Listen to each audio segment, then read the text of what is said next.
How Vietnam infrastructures and logistics are powering its growth. Transport infrastructure and logistics system are no longer purely transport sector concerns. They are the backbone of national development strategy, determining production cost and the speed of goods circulation and the capacity to participate in global value chain. Amid intensifying the regional competition, Vietnam has made remarkable progress in infrastructure investment and logistic capability enhancement. However, gaps in quality, connectivity, and productivity remain major challenges if the country aims to shift from scale-based growth to efficiency-based growth. The current reality reflects two parallel issues. In terms of commitment and resources, the government has strengthened public investment in strategic infrastructure and promulgated a series of priority policies.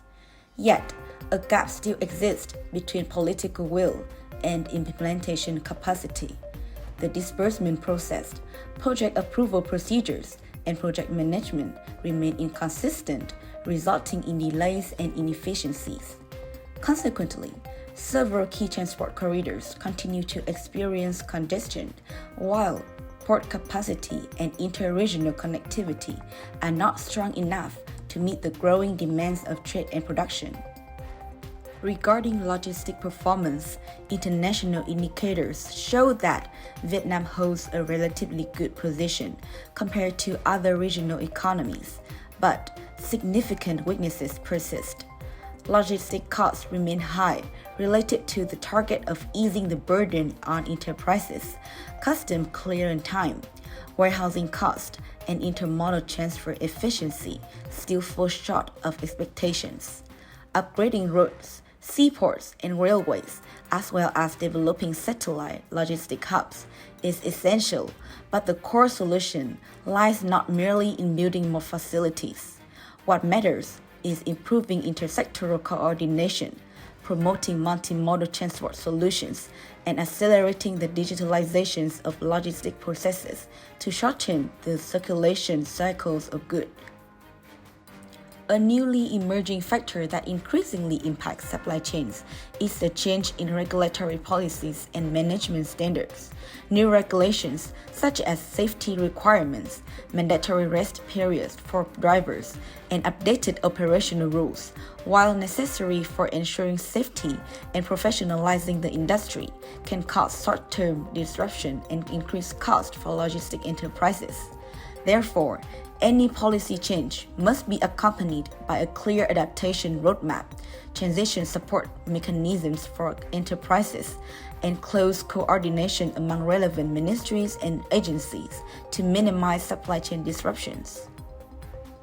From a strategic perspective, for infrastructure and logistics to truly become drivers of sustainable growth, three key priorities should be emphasized. First, investment must be focused and selective.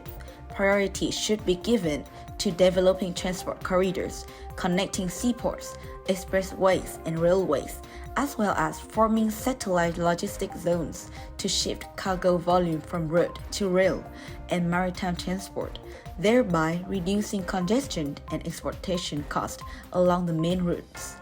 Second, digitalization and procedural transparency are essential for improving logistic productivity. The implementation of e-customs system, digital supply chain management platforms, and data connectivity among ports, warehouses, transport companies, and regulatory bodies will shorten clearing times, lower warehousing costs, and create a foundation for value-added logistics services.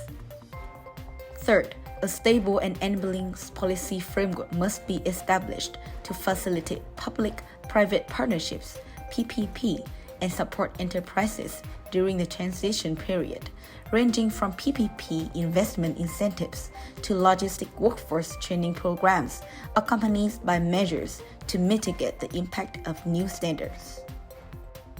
Combining these three pillars with transparent and disciplined project governance will enable Vietnam to shift its infrastructure narrative from large-scale investment to efficient investment, As logistic costs decline and the speed of goods circulation improves, businesses will gain higher reliability in supply chains, expand participation in regional and global value network, and thereby build a stronger foundation for high-quality growth.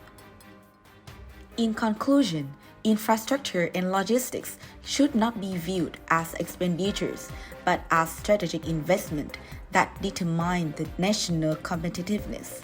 To translate financial commitments and policy plans into real advantages, Vietnam must align focused investment, procedural digitalizations, and flexible policy frameworks, ensuring that enterprises have a clear adaptation roadmap.